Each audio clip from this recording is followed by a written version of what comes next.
Good morning. Happy Monday morning. A beautiful day here in Mexico City, and another segment of Monday Morning Coffee with Val. This morning, I'm actually sipping on tea instead of coffee, but I'm super excited about having my new guest. Majita's in the house. Thank you for being here. Dumb Roofing. Oh, Nita, my friend is here. We're waiting for my guest, Aaron Moraine, who should be coming in here. I wonder how I could ask him to come in if he doesn't join. I'm so happy to see you. I was saying that I have little tea today instead of coffee. Nita, since I know you're in London and watching, if not, what's up? Our dearest friend, to tell him how you got in, because I did tell him how. Let's see. I'm going to see if I can get him in. Let's see. He should be coming in. But tell me where you're tuning in from. Oh, my sister Yaya. There we go. Okay, so I see you, Aaron Moraine, and you just have to request to join. Just request to join. Yaya's in Merida. Let's see. He should be coming in. I'm just super excited because things with my guest, I mean, I've only known him for 2 days and I feel like I've known him for my entire life. Let's see if I can get him in. He way back. Add as monitor, remove from video. Let's see. Add as monitor? I don't know if I did that right. All right, let's see. Hopefully he'll request to get in. I know he's hearing us. He's active. I've always had my guest join in. Okay, he says 1 second. Come on. Now, tell us how you're feeling, what's coming up for you this Monday morning. I've already feel like so energized because before coming here already at 6:30 a.m. my time, which is in Mexico time. Ishita's here from Turks and Caicos. Thank you. I've already did a live activation, but in LinkedIn, and it was just phenomenal with my friend Michael Mintz. Here we go. It says, I'm going to send you a request to invite you. View request. Go live. Intention to start your day, to start your week, to set an intention for your month, and to just be surrounded with people that are actually here. There he Hey, is. how are Hello, you? sweetheart. I was just saying the magic of being with people with the spirit and the vibrant energy that you have instilled in me since the minute I said hello to you. So just Wow. yeah, just like that. Get in, focus, bring it on, baby, because I was telling our audience that it feels like I've known you my entire life, and yet, we've seen each other twice. However, if you have me in another device, you're going to have to lower the second device volume so we can totally focus on this one, because when you have double device, it does a little echo. We got people from Turks and Caicos, we got people from Atlanta, we got people from Merida. Oh, Johan, my friend, he's a musician as Yes. well. He's a musician as well, an amazing musician, a dear friend of mine. And Amazing. amazing, my love. And you're in London. What time is in London? It's 2:34. Seven sevens. I like that. I like it, right? Perfect I sevens. love it. 14:34. My love. So, first of all, I'm so happy to see you. I've missed you. I want you to know that you've been missed. Oh, And we have another thank artist you. in the How's house. your arm though? Huh? How's your Oh, arm?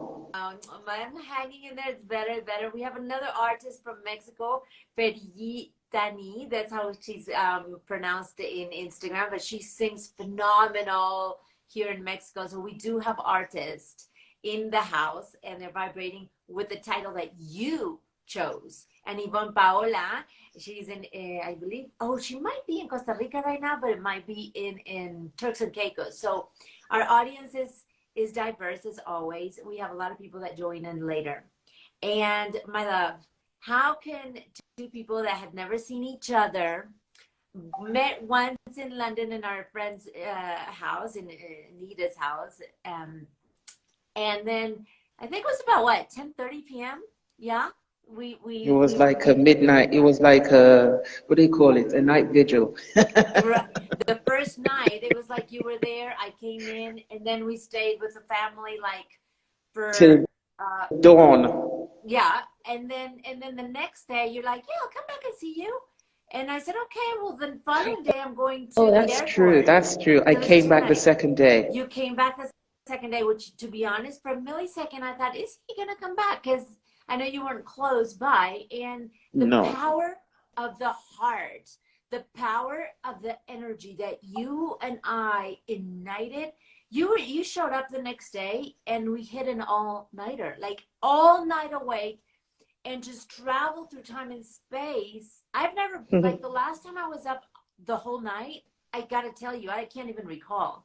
So, what do you think it was? Let's kick off this live, my love. Introduce yourself first. Who are you? What are you doing here? Oh, what am I doing? So, I am Arem Mori, and some people know me previously as Anthony Everest, but my African brand, Arem Mori, like all my family are telling me, oh, you're not representing your motherland. Just okay, I'll, officially adopt my branding with my African brand. So Arem Mori is my name. So I also am a writer and a performer and a humanitarian. So, I love writing conscious content, music, and I like to elevate and inspire. And I think it's noteworthy to say that it hasn't been totally like a walk in the park, because I realized I had a situation called narcolepsy. So that really challenged me to continue to to find creative ways to get my content out, and then use that to inspire people that just because you have a little setback, it shouldn't stop you from pursuing your goals. So funny enough, I started to write lots of blogs, helping startups and artists, and my music became cathartic, surprisingly, for kids with um, was it? It helps kids to sleep, autistic kids to sleep, because it's kind of like music that spills out from my own situation. So I want to feel better, so I write music to, almost sedate me, calm me down. So it worked out that people relate to that if they feel a bit stressed. And I was floored when moms came to me and said their kids listen to my CD before they sleep. I said, well, that's it. I don't really need Grammys anymore after that. But I'm not saying no to Grammys. I would like a Grammy, but if that's what if this is the calling, I'm happy with that. I can die happy with that. So in a commercial world where people are striving to fit in to sound like Beyonce or I don't know, Cardi B, it's very challenging to find your own space to dominate and be creative and be respected and actually monetize. But I do believe that there's more to just being a famous celebrity or famous pop star. If my music can add value to someone's life, to their well-being, that surely is remarkable. So I listen to people like Billie Holiday, like all the jazz, soul legends and gospel artists. And there are contemporary musicians, maybe Nora Jones. I mean, there are lots of people that I actually adore, from Sam Cooke to Motown. And I found my own voice lyrically and musically, and here I am today. I love it, and I love you. And you know what? You hit so many crucial points. What music does, and what I fell in love with you, many things, like many things, the authenticity, and how you're not cutting short, and in being the persona that you are meant to be, because through culture and where you are right now in London, it's not like Mm. you have been accepted as you are or seen for whom you are. And I wanted to talk about that before I actually bring in a very important topic about finding your own voice and freaking sharing it no matter what. So tell me please come back to what I asked before that. Okay, so basically, when I was growing up, I was thinking about this plane. I was imagining you were talking to me last night in my room, and I kind of rehash hash this in my head. Like, and I was saying to myself, it's so true. Because in my space, I find my little spaces that I've been going back for like 10, 15 years, and people think I have nothing better to do, that I just keep coming back. But I know I like a safe space that I'm familiar with, and musicians can connect with me and sort of build my own tribe. So some people don't get it because they're always gallivanting around the world, but I enjoy my little space where people get to see what I do. And I realized that there are young kids, especially young black kids who are growing up. And I remember that they connect with me, and I embrace them. And I realize that when I shine my own light, I give them permission to shine theirs. Something that I never had when I was growing up, because I'm androgynous. Okay, so in the Western world, they will say you're LGBTQIA plus whatever, but that just means you're just different. You're unique. It could be artistic. It could be avant-garde. It could be anything. But you just needed to find, you may just not belong in an office sitting behind a desk. You could be a chef, you could be a stylist, you could be a hairdresser, things that people will say is not stereotypically manly. So when I was growing up as someone who's androgynous, I didn't find anybody around me to relate to or that could inspire me or show me, okay, you're okay the way you are. You just need to find what you like and just be the master of that and be the boss. Whether you want to sing, whether you want to write, whether you want to produce, whether you want to dance, whether you want to talk, whether you want to blog. I didn't have it.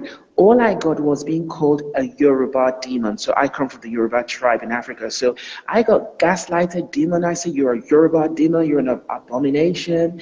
So that triggered me indescribably, because when I heard that, of course, I'm not a demon, I'm just being myself. But when they said that to me, something, and I knew they genuinely believed what they were saying, but something inside me, I'm like that. If you tell me something that doesn't make sense, I want to find out why. Why are you saying that? So I tried to find the answers religiously. I couldn't get it. Culturally, I couldn't get it because I'm a son of a preacher, man. My father's a reverend. So if you want to come with me, church, I know church inside out. My stepfather's a Muslim, so culturally, I've lived in Africa. So I was like, there must be more. There has to be. Why are you attacking me for just being myself? And the irony is that most of the people coming for me don't even know I practiced celibacy for over a decade. So I look around, all the people who are messing around, defiling their matrimonial beds, plowing through the LGBT community, they're not demons, but me just wanting to sing and be happy and celebrate, share my art. So I started, as I said, the church didn't fix it for me because I just thought it's very hypocritical here. I just need to look around the church. The church is really the Sodom and Gomorrah. I need to go through the Catholic church I don't need to go to the Catholic church to work that out. So I started writing and diarizing. Okay, yeah, it did affect my mental health because I got quite depressed and not being able to relate. So I started journaling. So I did this blog called Merciful Grace. I started that in 2012. I wrote and wrote, even when I was rambling and they didn't really make sense, but in my heart, I knew what I was trying to say. So over the years, I had to go back to a lot of posts and edit them. The blog Merciful Grace got me a doctorate, actually, in humanity and music. I wrote a song called If You Need Me. And then through the blog, I got to engage with a lot of people who said, wow, things you're talking about, people don't normally talk about that. And then I was able to connect the dots. So by the time I finished that blog 5-7 years later, I was good. I was like, bring it. I'm good. I'm just as good as you. Because even the Bible, when I went through the Bible said there is no one on earth who is without sin. So I'm like, worry about your own sins. Why are you coming for me if the Bible says there's nobody on earth who is without sin? So why are you trying to gaslight me here? And I was even doing a post today around Oprah Winfrey, and I was quoting the scripture in the Bible where it says that, do you know in the Bible, if women are not virgin on their wedding nights, they should be stoned to death. So I'm coming for your niece, your auntie, Your mom, your sisters, I'm coming for all of them with stones on their wedding night. Because let's go. Is that how you want to start this? So I'm like, you cannot take one section of the religious doctrine and use it to harass and gaslight people. And I also computed enough that if Jesus was supposed to be the savior of the world, he was a friend of sinners, tax collectors. Mary Magdalene was a prostitute. That was his best friend. She was the first person he went to when he rose from the dead. It's well documented. Even when he died, she was the last person on the cross there. She went to his tomb to look after him. And this is supposed to be a whore. And I also realized that Jesus' great grandmother, Rahab, like 7 generations before, was a prostitute. And he was friends with the most outcast. Even his disciples would challenge him that we finish ministry. Why are you sitting with tax collectors? Why are you sitting with sinners? And he would tell them that, listen, if a patient is sick, they will go to a physician, right? If a patient is sick, they need a physician. That I'm about love, I'm not about sacrifice. And I thought, wow, so if Jesus was here today, he'll be in a brothel. He'll be hanging out with druggies. He'll be hanging out with homeless people. That's where the work is, not in the church where they're playing holier than thou and they're defiling the house of God. Okay, and those That's who want to be in the church is okay. We're just generalizing right now Yeah, our it could be experience. it could be anywhere, any circle where they feel that they are better than everybody else. That's the point. It doesn't. It could be in any Yeah. community where they feel that they are worthy and morally apt. So I just realized, oh my God, this is just this. It's even beyond religion. It's just humanity. Absolutely. We have a humanity issue here because everybody thinks they're better than everybody else when we're all the same. We're all messed up. Some of my LGBT friends would be graphic. They said we're all effed up. And the first time I heard that, I was in a club and the host said that on the mic. He said, we're all effed up. And I thought, then he started to compute that, yeah, we all have issues, but you don't want to look in the mirror to see your own reflection, but you want to project it elsewhere. I said, bye.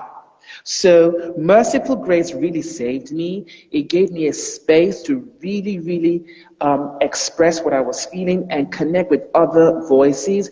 And they were very, very grateful and appreciative because things like this, especially specifically talking about the LGBT thing within the African community, is not talked about. Generally, it's not even talked about. So to find people, to find something to relate to understand.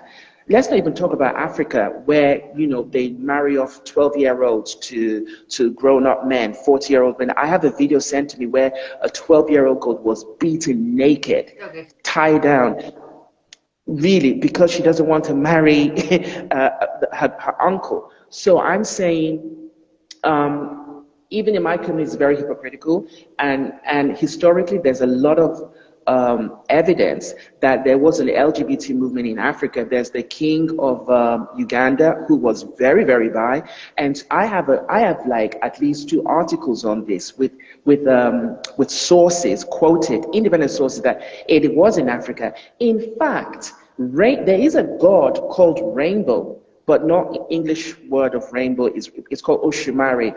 Oshumare means rainbow in my Yoruba culture. There is a god, an androgynous god called Oshumare. This god lives 6 months as a woman, 6 months as male. It's 6 so, months man, in sorry. my culture, but they don't Uh, know. And I'm like, wow. So Oshumare is a god in Africa, but the West are calling it rainbow, and you don't get the memo.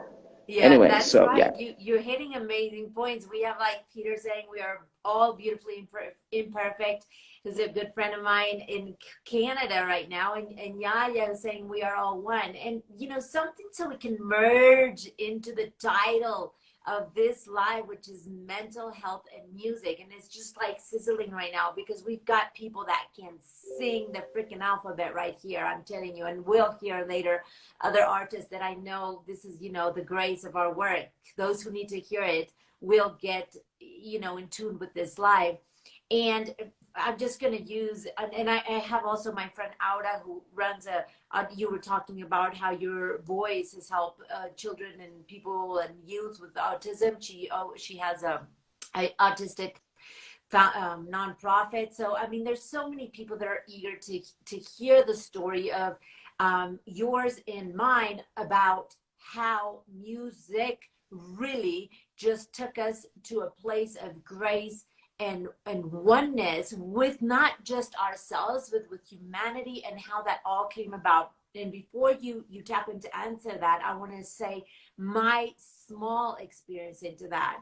So, and you don't even know this, in our all-nighter, literally, we didn't even talk about this. So here you go, babe. So back when I was younger, I remember I used to, like to sing. But as soon as I started to sing, my mom would say, "Oh my gosh, you sing beautifully. Can you sing to me? Can you sing?" And then somebody would come in and she'll be like, "Oh, Val, sing to them." Just because my mother wanted this, I shut my voice down, right? Because I had wounds, deep wounds around all my upbringing and my household and all those generational patterns. So then Val literally became silent, not just in voice to sing, but in voice of life. And then, lo and behold, this other artist that I actually command everyone to also tap into, including you. It's a long story of it. His name is David Junior David Sylvester, and with this one song called "Inside." That when I hit my depression and when I overdosed with painkillers, and I thought like I would have no, like, I passed out for days, and I got revived, and it was like this song literally saved my life, I think. I mean, not I think, I'm sure. So for me now, reconnecting with all the healing ceremonies, my friend Yaya, who's hearing, she has a voice like so beautiful, but yet I didn't even know she had a good voice until like randomly we had a little thing, and I'm like, "Wait, can you sing?" It's like, "Why didn't you sing? What is it? What is missing, my friend, to help people tap into that voice, whether it's singing voice, right? But tap into music to be able to be used as healing, right? As you tap into it, right now I'm into the mood of drumming and singing more, and I want this voice to come out. But those that are hearing that might be like, "Oh, I just don't sing," or this whole music thing is not for me. How did it save literally your life? And for me, hearing you that night, just a cappella, which you're not getting off this live without singing something, I'm just warning you. How has it been, this journey of finding your voice? Just like Dr. Wayne Dyer said, "Do not die with your music inside of you," right? And where was that moment that you found that, "Oh my God, this is my medicine"? Okay.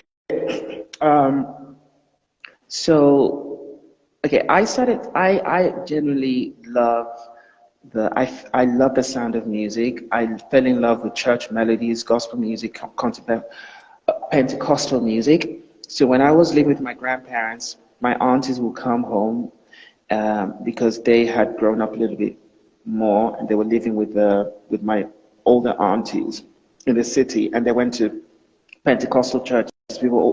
We all went to Baptist churches before, and the music wasn't all that sophisticated. They were just pretty much hymns. So when they came back, they would be singing all these wonderful, gospel songs that came out from Europe and America, and I'd be in awe. I'd be like, huh? And I would learn the songs off them, and then I would start to sing them. So as soon as I was able to leave my grandmother's nest, I went to stay with my aunties, and then I was going to those churches. I will walk miles. If nobody gave me money, I will walk miles and miles to get to this church. And then I joined the youth choir, and my siblings started following me. And so then when I left Nigeria and I came back to England, because I was in England before I went, I came back, I auditioned for a boy band. And I got into the project. I shouldn't really have done that project because my music was more sacred and more high vibration than that. And I do believe that my inner man told me not to say no when they offered me a career and say I would make millions. And I kind of was conflicted, but I did it. And within 1 week, I tore my larynx. So I couldn't sing for nearly a decade. And it affected my mental health. You can imagine if somebody who I had a stunning, my voice is still pretty cool, but back then, my friends reckon my voice is a shadow of what it was before, but people are still impressed by what I have now, just to give you context. So When I recovered, in my recovery, I started writing songs and learning piano because the voice wasn't um, what it was used to be. I could barely sing. People even thought I couldn't sing at all. So I had to go and retrain. So when I retrained, I went through the um, jazz Billie Holiday route, which obviously gave me a different dimension and texture and character to my voice. So, but through that, I became an amazing, gifted songwriter because I have music in my head, but I can't sing it out. So I wrote loads of songs. And that is really how I found my voice because it was just a combination of jazz, gospel, and African rhythms that gave me. And I remember all those years when I couldn't sing after the injury, I would listen to tons and tons and tons of music, like collections, compilations of Motown, of jazz, of Sinatra. I would buy music books. I would look at arrangements, composition, who, if there's a song I like, I'll find out who wrote it, who recorded it, how many people recorded that song, the session, the production team who produced, who arranged, and I'll go and research what they did. So I was able to adapt to different styles, but then find out which was more authentic or more credible than others, or just to, and then find what is tastefully mine. And I always found out that old stuff, the old schools, the 60s, the 50s, the 20s, the 70s, that was really, that was my thing. So I was into Billy, Ella, Sinatra, all those legends. So that is really what defined my sound, plus the fact that I just listen to my own inner man. And if I hear a song, I will meditate on the song until I become one with the song, and then I'll start to speak it in my own language, so it doesn't sound like I'm copying somebody else.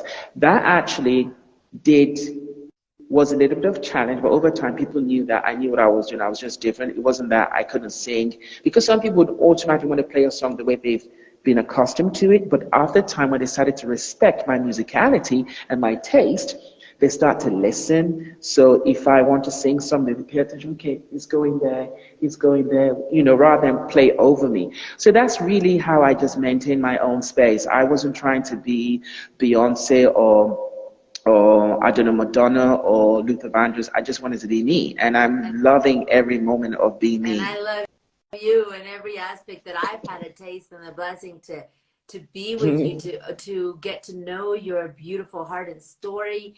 I mean, I'm telling you, there is no way on earth that I could hit an all-nighter, and we were just having soulful conversations. We were present for each other. You were singing a cappella 4, 5, 6 a.m. until we were heading to the airport. That you were so beautiful to take me. I want to share Oh, some of the comments. Thank you for being that light for me, love. I really appreciate it. Majo, which is a really good friend of mine, Maria Jose, who I call BT, she said, sound vibration aligns your energy centers in the body. Music is one of my certain tools to recenter my emotion. In fact, when I had my school, my Montessori school in Atlanta, she was a music teacher at my school. I'm telling you, people were tuning in to that artist with the title that you chose for this live. And Yaya says, I'm glad you didn't give up. Lots of encouragement words for you in this process. And definitely our goal here, we didn't have one, but just aligning your energy with everyone in the audience as we're heading towards the end, because I usually don't go over 30 minutes, but also we can flow, is how can we really, my love, encourage those who are like feeling like they love music and they want to have this something inside of them boiling out of them to share flawlessly, and going back to that acceptance. I keep on hearing acceptance for us to reassure, because even for myself, with the work that I do, it took almost my life to come out and share my own unique voice in the different ways of therapy sessions and empowerment that I do.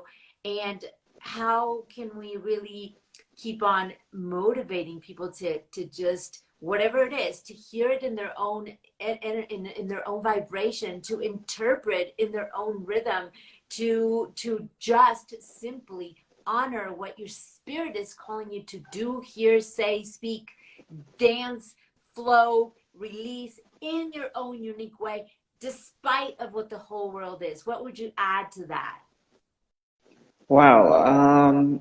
What I would say is that you definitely first need to believe. There's so much power in believing.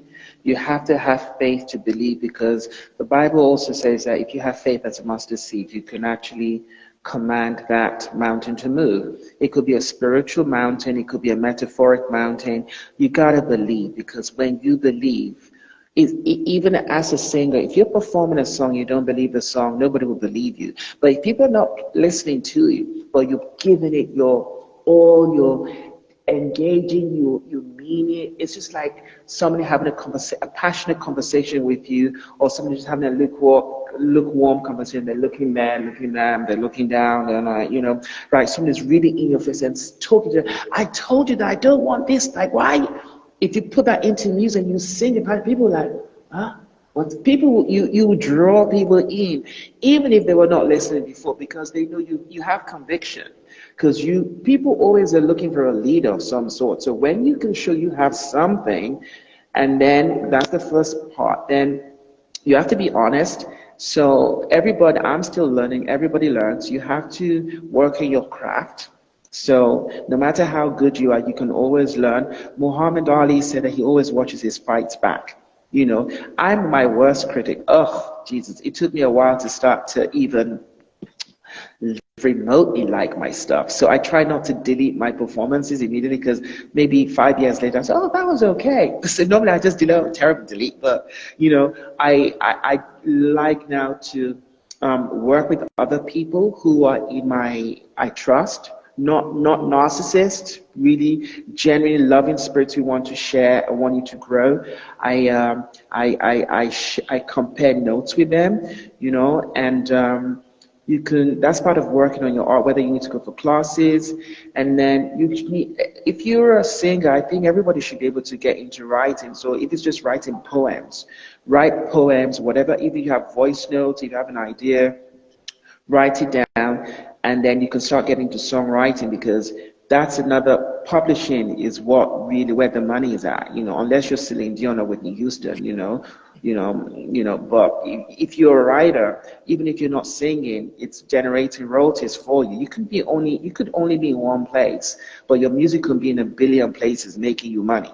So you could write lyrics and team up with musicians who can set the music to, even if you're writing a verse or a line or a poem, even if you're not a very good, an experienced writer, I can work with anybody. If somebody brought me a poem, I will find the gem in that and turn it into a song.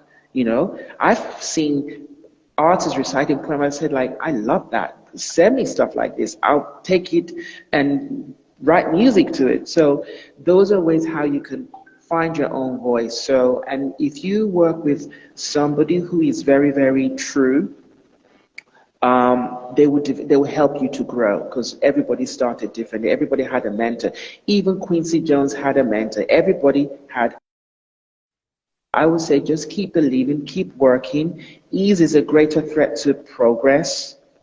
Okay, ease is a greater threat to progress rather than hardship. That's a quote of Denzel Washington. I won't take credit for that, but ease is a greater threat to progress than hardship. So you just have to find safe spaces to facilitate that, your inner voice. If there's something deep inside telling you to try, don't give up. Don't listen to all these people say you cannot do it. Just keep believing and keep striving, keep working at it, and every day it will get better. Amen to that. I love you. Like, I know you can feel my love, and I just want to squish you, because these Thank are you. so much valuable messages that you are sharing with us right now. And I want to add to that with, I mean, you have such a service heart, and this is one of the things that we both, like, united our hearts. I want to speak about the homeless that I keep on bumping into and working with. And I have seen with my own eyes how so many people living in the streets are finding such a liberation in sharing their story through rap, through just little rhythms that they're doing, sharing their stories. And I have witnessed, in fact, I have it in Spanish. I'm going to look for it. I don't care if you don't speak Spanish. You're going to feel the feeling of, and maybe I can actually talk to him because I'm still in touch with him. When I left the streets of Colombia as a Yeah. as a plea of gratefulness, this beautiful man that I met, he on the spot wrapped up a song of gratitude for the love that we had exchanged in my time of service in Colombia, and I can still remember the vibration that it's immersed in my soul from that.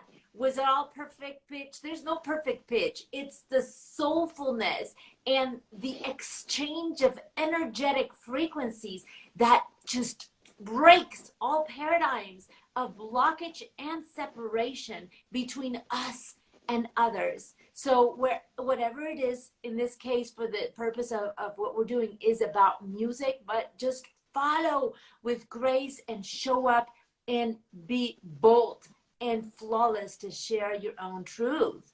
Definitely, for sure, whether it's through singing, Dancing, poetry, dancing, is so much cooking, liberation, anything. I don't know, Uh, could be anything yeah, creative. absolutely. And Vera, thank you so much for your comment. She says, I'm enjoying hearing your speaking voice. Always love Thank every you. word Val speaks. And it is because ultimately, to come to the end of this, it is the frequencies of Mm, vibration. Because let me it is. even say one thing. Let's step back one thing to just Mm. like spice it up, brother.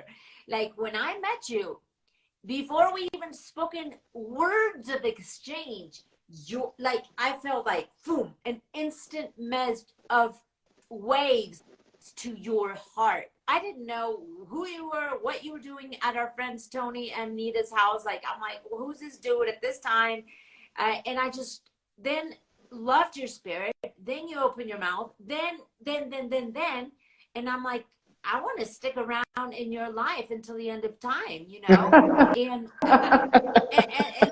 that's how it is. So Thank you. yeah, my love, thank you so much for your time. We're not, I want us like share with us at least, come on, a choir, a chorus, however you said in English. Of I wrote down the song that you said, if you need me, is I think it's the one that you composed, but we're open. I know I would say is like not getting off this live because I know her very well.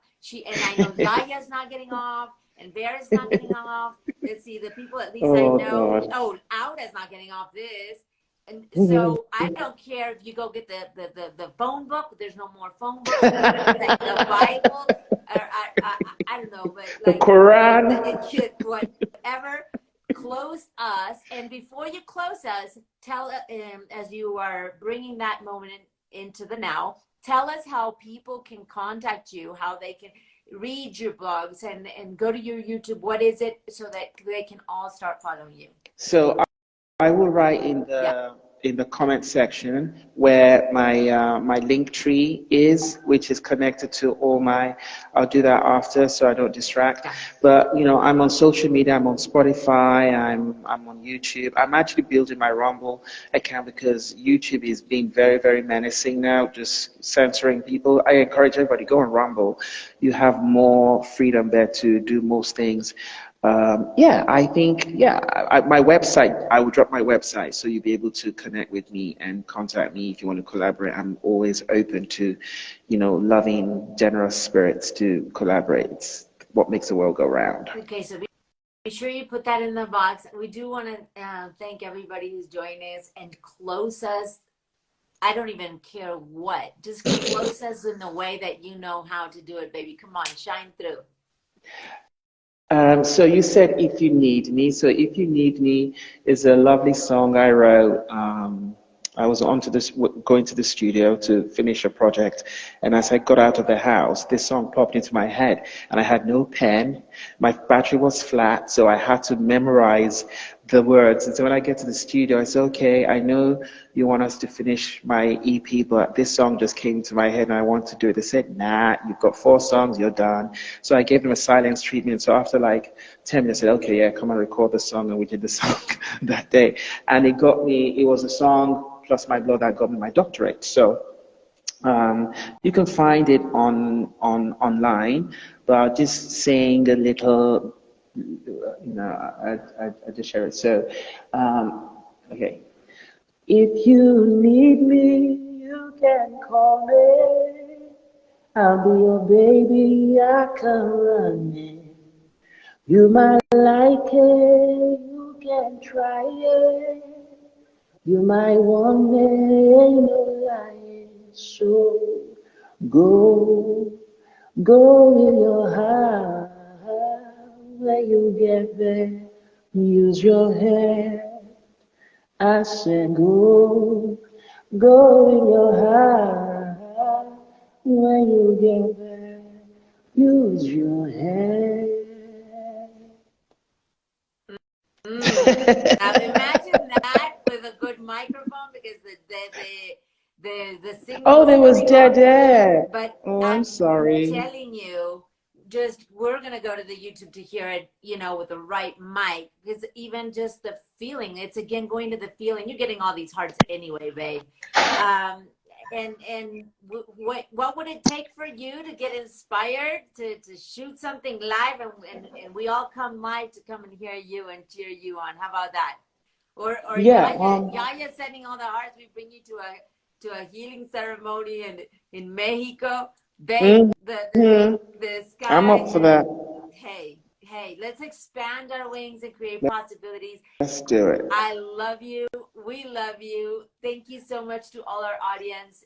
Should you feel like this is of service to Oops. you or someone in your life that could be inspired by the work we are doing here and this amazing testimonial, please share away. We will see you. I will see you next Monday with my hermana Yaya. She's coming live, so you stick around so you meet her and her story. We'll make her sing also, get inspired by you and break her open so she starts singing based on being inspired by this life. We thank you. We love you. We send you all the love and light in the world. Namaste, everyone. Thank you. Thank you. Thank Thank you you. very much. Bye. Thank you for having Bye. me. Bye Adios. bye. Thank you. I posted my links in the comments so people Please can do. see. Please do. Thank you.